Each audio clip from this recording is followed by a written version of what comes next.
Welcome to the Cultivation Podcast. I'm your host, Tom Hammel. This is Season 7. We're talking all about navigating change. And to say that I'm excited about this episode would be a huge understatement because this is an episode of a lot of firsts. So my special guest is Kylie Jade. This is my daughter, and I can't believe it. It's Season 7. It's your first time to be on this side of the camera. Which is crazy. It's crazy, right? Because I've been on the other side of the camera. Literally, Kylie and I launched this podcast out of our garage studio. We turned the garage into a studio, started it all the way back at Season 1. You can go back and listen and watch if you want to, but wow, have we grown. We have changed so much. Yes, from since that then. space to this space. When we were staying up till 1 a.m. because that was the only time it was quiet. Right. Yeah, and we would tell everybody, no turning on the sinks, no flushing the toilets, because we can hear that through the walls. Yes. Anyways, so she's on the show today. We're talking about change. So you heard me talk about my change and the change that my wife and I made, and Britton, our youngest daughter. And in the midst of all of that, Kylie went off to school. And I'm going to let her tell you where she went to school at. So before we get into college and university and what that looks like, we're gonna back up to what are some of the big changes that have happened in your life, like over the last 3 years. Yeah. Right, because there's been a lot. Where we're gonna go today didn't just happen. That wasn't. Yeah. It's like a chain reaction of things. So. Wherever you'd like to start, let's talk about your changes. So I think number one change, like biggest change, was the pandemic. Like it kind of really all started with that. I was in my senior year of high school. And it was like the end of the year too. So it was right before, there was right at spring break, it was right? like right at spring break. Yeah. The way that they told us was like, oh, you get an extra week of spring break. And so we were like, oh, awesome. That's great. And then we just never went back. So, like, senior prom and, like, senior night and, like, grad night and all those I remember things. Senior Ditch Day being a big moment for you that, like, I miss Senior Ditch Day. Yeah, like... And I was thinking, like, you stay home every day now. Every day is Senior Ditch Day, but... Yeah, so it was like all those really fun, like, senior experiences that you kind of build up to the whole 4 years of high school. Yeah. Felt like it was kind of just ripped away. And then, like, no graduation. Our school was really cool. Like, they did this whole drive-through, like, parade graduation kind of thing. I actually don't even think that was the school. No, it was, like, the parents. Yeah, the parents of the school, like... roped off the whole block, had police escorts, and that was really cool. But it was just really upsetting and like sad to be like, wow, you worked like basically 13 years to get to this point, and then like right at the final, like you're about to cross the finish line of you have like 3 more months till you graduate, and they're like, okay, no more, like you're done. And so that was kind of what started the whole change, and it really like flipped my world upside down of like, I don't know what, I'm like, I don't even get to finish this. I don't really get a final goodbye. And then at that point, I didn't know where I was going to college. Right. I was like, oh, I'll go to junior college. We had a college in our town. So I was like, oh, I'll go there. But then there was kind of this crazy idea of like, oh, what if I study abroad? The summer previous to starting my senior year, we went to visit London. And that was kind of the whole... I saw it. I fell in love with the city. I was like, oh, I could see myself moving here. And I kept joking. I was like, oh, I'm going to live here one day. I could see myself living here. Mom's like, no, you're not. You wouldn't do that to me. Yeah. You wouldn't move so far away. And then kind of the ending of my senior years, we were going into COVID. I was like, well, what if I did a semester abroad? What if I studied a year abroad or something? Yeah. And it kind of happened really fast. I kind of had this idea. I presented it to you guys, and you're like, okay, well, that sounds fun. We reached out to a couple of friends, and, like, no joke, 48 hours later, I had the name of my school. I was, like, contacting the international team, and we were emailing back and forth, like, oh, so I have to get my transcripts now, and it just happened so fast, like, one after the other. Yeah. And I was like, okay, I guess I'm applying to a school. And I decided to go to a school in Northwest England, which is Not London. It's not London. Yeah. Everyone says, whenever I say, I go to school in England, they're like, oh, so you go to school in London? I'm like, no, I don't technically, but it kind of all gets grouped together. But people do the same thing about California. Yeah. When they're like, oh, you live in LA? Like, no. Nope. Yeah, it's Like, not. Yeah. No, so I live probably about like 3 to 4 hours north of London. Yeah. Where it gets a little bit colder, it's a little bit cloudier, but it's really, really fun and I really enjoy it. So I had to wait a whole year because school ended. I got accepted into Chester. Yeah. And then we decided to wait and to defer my offer because it was in the middle of COVID. I was like, I don't want to move to a whole new country when everyone's on lockdown. We had no clue what was happening. Right. So. Well, that's the thing about it, right, is that enrolling in the school, they weren't letting people in the country because of COVID. Yeah. School wasn't meeting for classrooms. It was all online. It was all online, and so it was kind of like, well, if you were gonna do online, you could just do it from here. home. Yeah. You could just do it here. Yeah. So like none of the pieces had fully lined up yet. Yeah. So you were in this big season. We all really were, but you were in this big waiting season. Yeah. Because you said yes, they said yes. And then I had to wait like a year and 3 months before I could actually go. So it was just like trying to work, make a little bit of money so I could live over there. And it was just like, it was this weird, random period of time where I'm like, I'm not going to school. I'm just kind of working, living at home, but I'm not really doing anything, which was very strange for me. I was like, our family is very like, we have a busy schedule. We're always doing stuff. And then COVID was just like, whoa. Yeah. Nothing. So it was really weird. Which we are like that, by the way. If anybody's listening or watching, we're very organized. We have a family shared calendar that syncs to all of us, and we have like almost like a daily planner for our family. Kind of. Weekly, monthly, and we're kind of like, there's just a lot of moving pieces. Yeah, we know what's happening in November of 2023 kind of thing. Yeah. It is insane like that. But yeah. We plan far in advance, and like we know we're very on top of our schedule, so to just kind of sit and wait, that was really difficult. Well, the other thing that's true for our family is that we're pretty, like, routine. Yeah. We are a very routine, rhythmic kind of, that was how we lived. Yeah. If we get thrown out of our routine, people know, because they're like, something's not right. But then finally the waiting period ended, and we were getting ready, had all the plane tickets booked, and I was like starting to get packed, going through my stuff, and I found out I had to self-isolate for 10 days when I got to the country. Yeah. They're like, you're coming from the States, you have to self-isolate when you get here. Like, you can't even move into your actual dorm room. You have to go to like this separate dorm room that we have just for international students. And so then that threw a whole new thing in, because then we had to change flights, and then you and Mom couldn't come with me, which was pretty upsetting. Of like, it went from, okay, we're gonna move you to this new country, it's gonna be this whole new change, this new experience, and it's like, oh wait, now I have to do this completely by myself. Yeah. There was no buffer there. There was no like, oh yeah, we're gonna ease you into it. It was like, no, you get on a plane, go, you're with there. all your stuff. With all my stuff, 2 suitcases, like carrying it through the airport. It was through the train station. Yeah, up was the crazy. Steps. Oh, at the train transfer. That was crazy. Good times. Okay, so you miss out on graduation. Mm-hmm. You go through, we'll call it a gap year, but it's a COVID-chosen gap year, right? COVID-chosen. You enroll in an international school. You can't go. That's what the gap year's for. We can't go and set you up, so you have to go by yourself. You have to isolate, right? Yeah. I'm just summarizing, all of these pieces. And so what does that what does all of that look like for you? First of all, what's your major? What are you studying? I know this already, but I'm asking as an interview. So. I am studying psychology. So when I come out of my 3-year program, I will have a bachelor's degree in psychology. Yeah. Is there a focus? Not this time. I get a focus when I major. Got you. Or okay. with my master's. Got you.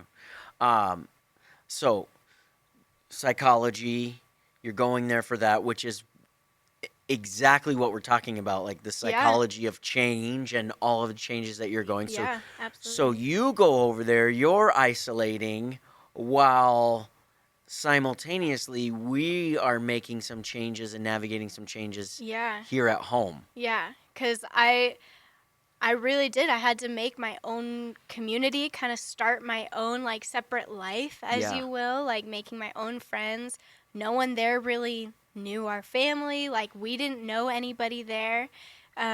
So I felt like I was starting from scratch. But then for a short period of time, there was that comfort of, oh, I can always go home, and it's my childhood home. This is where I grew up. It's where we Your lived. bedroom, My your bed, bedroom, yeah, yeah. decorations. And so we had one Christmas where came back. I was there for Christmas, and like the end of Christmas, we're packing up, and they're like, "Okay, start boxing all your things because we're moving out of this house." And that was kind of like a surreal moment of, wait, I'm never gonna be back in this house. Like that Christmas time where I came home was the last time I was ever able to like be in our family home. And Yeah. after that you moved, and I was like, wait, I don't even like have a home to go back to.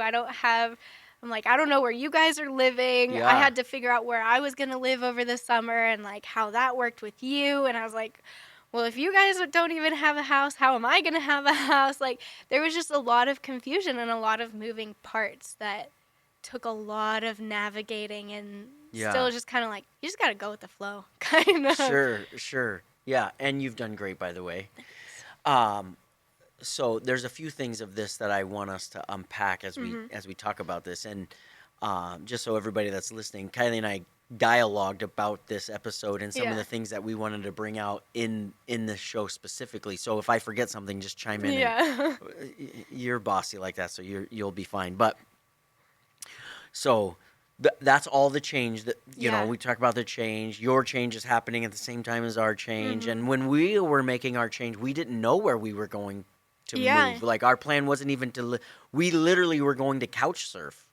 Hey, wanted to take a quick break from the podcast to let you know The Life You're Meant to Lead, #1 new release on Amazon, is available both in the ebook, right? Kindle, Audible, where I read it, and the tree version. Make sure you pick it up. It's available anywhere in the world, so you can go to your country's Amazon if you're listening or watching from somewhere else. Pick it up. The Life You're Meant to Lead by Tom Hammel. Yeah.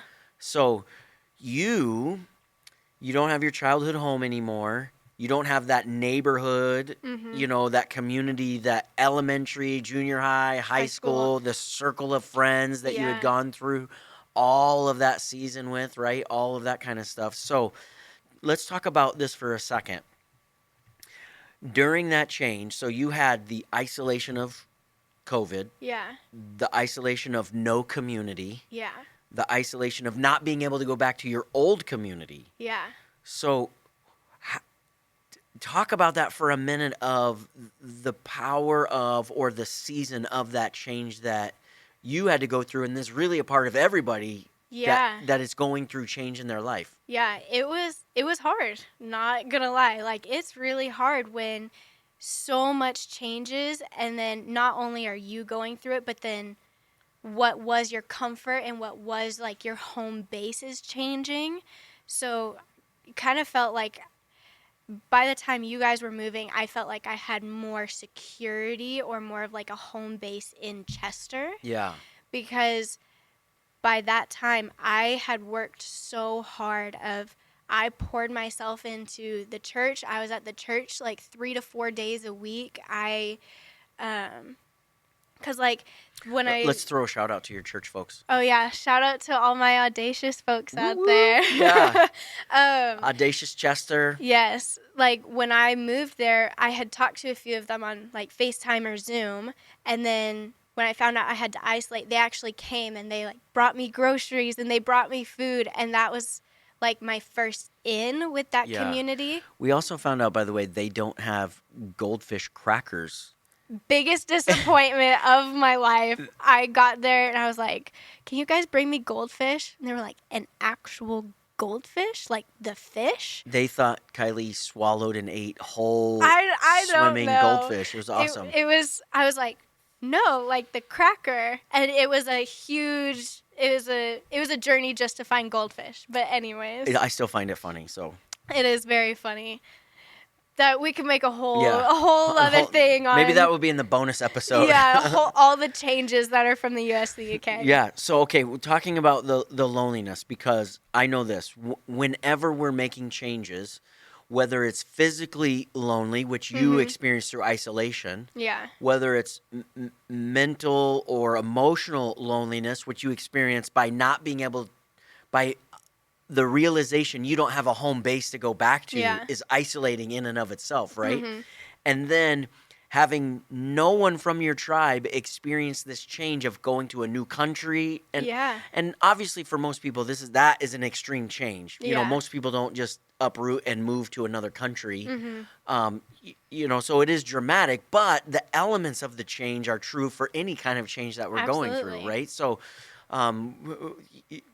people don't always go on the journey of the change with you. Yeah. So how can you identify and really take responsibility of the depression and the loneliness and the isolation of change? So you mentioned you dug into community. Yeah, absolutely. I recognize, so I'm a people person. I know I'm a people person. Yes. Like, I could go out and talk to anybody and have no fear. There might be like some hesitation, but I thrive really well in a community of people.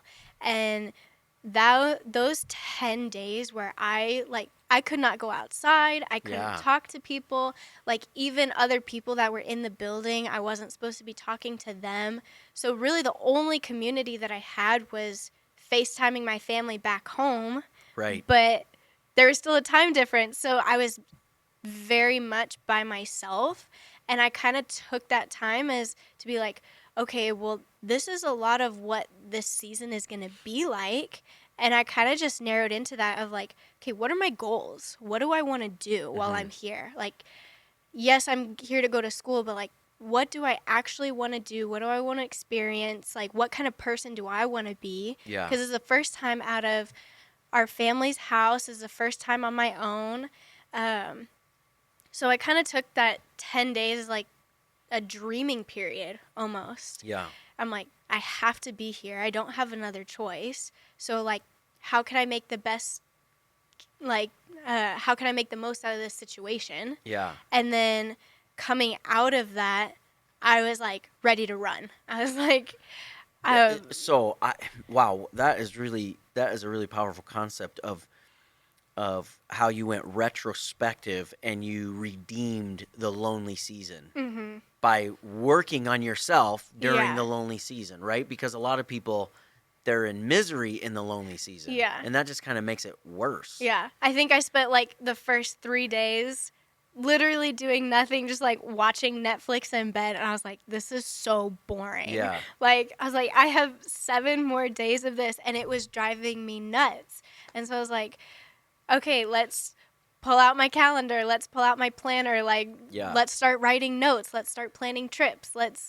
And so then that's kind of like how I made the time pass almost. And I came out of it proud of myself in a way of like, I was able to move into this next season with a very clear head of, okay, like this is what I want this to look like. Yeah. There wasn't so much confusion with the moving as there was when I first got on the plane. So literally just taking ownership, responsibility, and control over the change you were navigating through. Yeah, that's really good. That's really good. So with that, you kind of just dropped a little word in there of being proud of yourself. So I kind of just want to ask this question. What did you just, this is a multi-folded question. What did you discover about yourself? What are you proud of yourself for? And having gone through that season of change, what has it prepared for you coming up or in the current season of change? Because you're about to head back to school. Yeah. So you're going back. So how is this season of going back different because the change you went through over the last season? Does that make sense how I'm saying that? Yeah, I think so. Okay. So I think I learned a lot about myself, not so much in like those 10 days, but in like the whole experience. Yeah, of this Of life the change. whole Yeah. thing of I'm a lot more resilient than I thought I was. Sure, unbreakable. Like I kind of thought that I was going to get there and be like, oh wait, I can't do this by myself. Like I always thought of myself as an independent person, but there was that fear of I'm going to get there and it's going to be too hard. Yeah. I'm going to get there and I'm not going to meet friends. I'm going to get there and school is going to be completely different than what I thought. And so through that, yes, it was hard and there was that fear, but I kind of learned that I myself am stronger than I thought. Yeah. That's good. And I'm like, I discovered that if I set my mind to something, it will happen. 'Cause I was like, the grading system there is so weird. Okay. I have to say that. The grading system there is so weird. So that was a whole new learning curve of like, I was like, okay, I'm going to finish this year with like A's and B's. Because I know psychology is hard. It's like, I'm going to finish with A's and B's. And I got there and they're like, so you can have a 1, a 2, 1. I was like, what is this grading system? Yeah, there are no A's and B's. There are no A's and B's. And so I was like, okay, I just want to, what they consider an A, which is super strange to me, is a 70% and above. Yeah. So I was like, okay, I know this is going to be new. I know it's going to be hard. It's going to be different. I want to finish this year with, I think, what we would call a B is like a 60% and above. I was like, I want to finish all my classes with a 60% and above, or like it's called a 2-1. Like, I want to finish all my classes with a 2-1 and above. And I did. Okay. I just got my results back like a few weeks ago. These are all the grades for all my classes, and I actually did it. I finished all of my classes with a 2-1 or above. There was actually a couple I finished with a first, which is an A. Yeah. And so I was like, I didn't realize myself that I was like, if I just stick with it, and I'm a procrastinator, I know that, but it's like actually pushing myself and being like, no, I can do this, and like that positive reinforcement to myself. I think that was the part that I learned the most. So like, I actually can do it, even if there's this little whisper in the back of my head. It's like, no, you can't. Like, you're gonna be completely by yourself. So that was honestly what I learned the most. And then I'm just proud of myself because I did it. Sure. Like, you did. It was scary being like having to learn how to grocery shop for myself, cook by myself, live by myself. Yeah. Walk everywhere. Like, I didn't have a car. Yeah. I had to rely so much on my friends who can drive me places or learn the public transportation. And so just figuring out and navigating everything that you is can do hard moving. things. Yeah, exactly. Yeah. It's a lot easier once you just get out there and do it. Sure.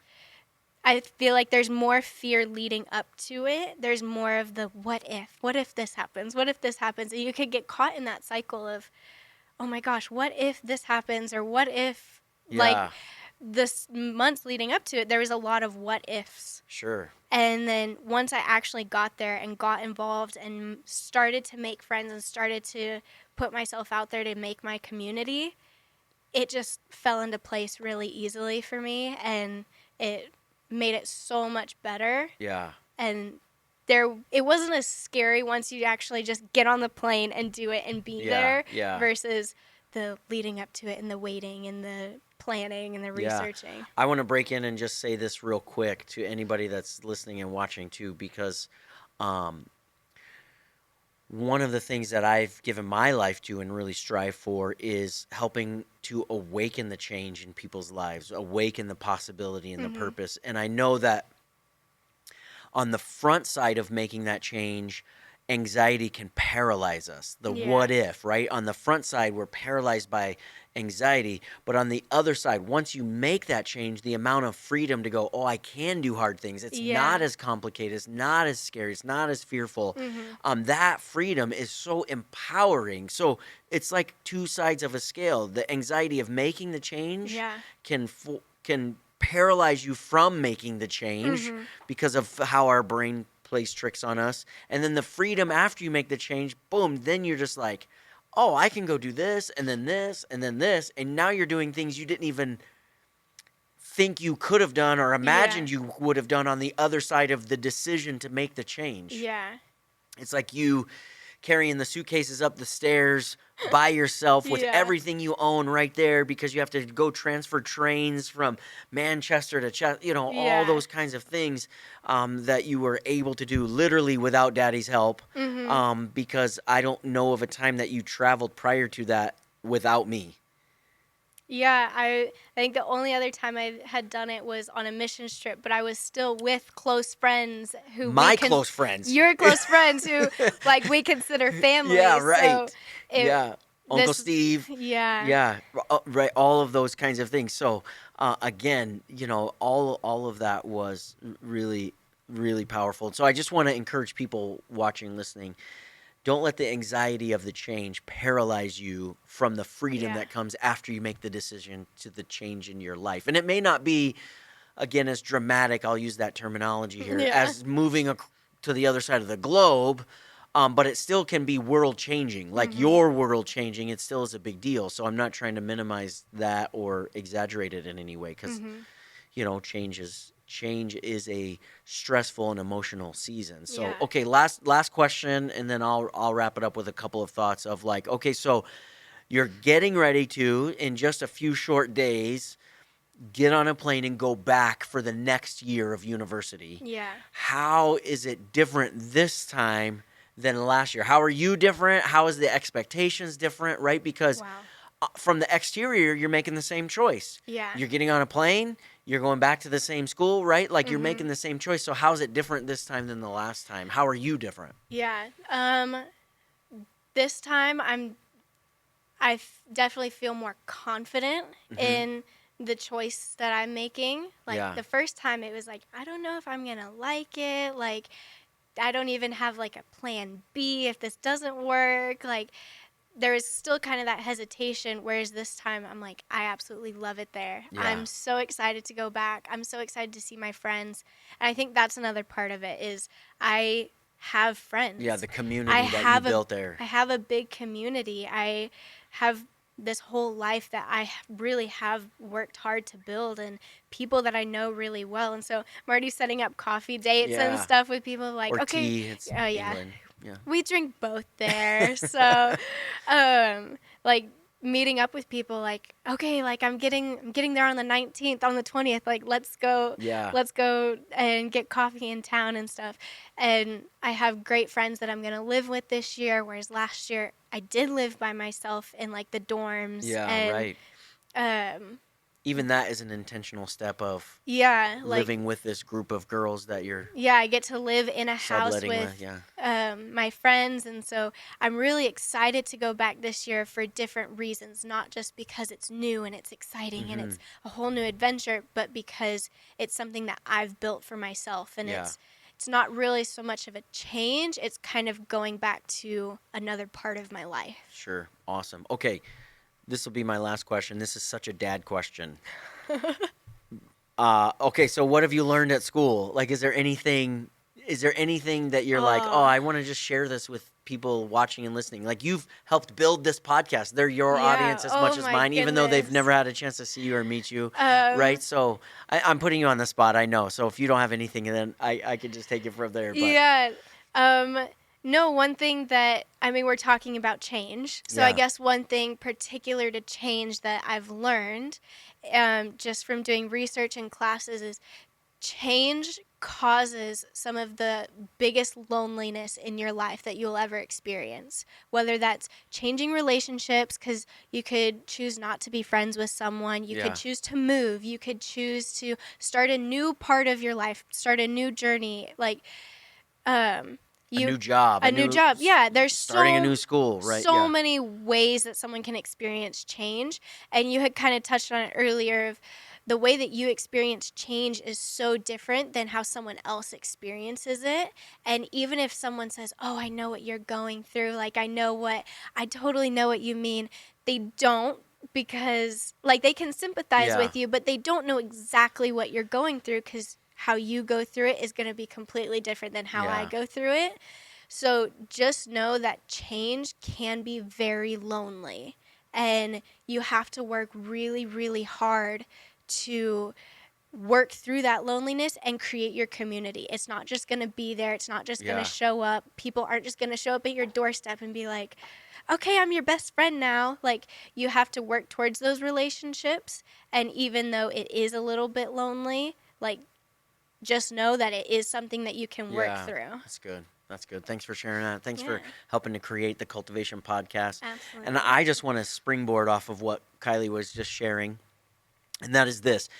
It can be lonely. So 2 assignments that I would just give you watching and listening is, 1, jump into a community with people. Do not go alone. I know it seems like the bold move. It seems like the audacious move. It seems like the macho move to like, hey, I don't need anybody for anything, but you just aren't built for that. We are built for community. Yeah. We are built for the herd. We're built for the tribe. And so don't go it alone. And I would also just jump into this, that in a season of loneliness, it can create lots of different triggers for us. And so I would invite you, and I would encourage you, and I would just challenge you that the bold move is that if you need extra help with that, would you consider reaching out to professional help? A coach, a counselor, a psychiatrist, right? Whatever term, I know that there could be some stigmas about that, but for lasting change to really take root, sometimes we need that extra help, and it's okay.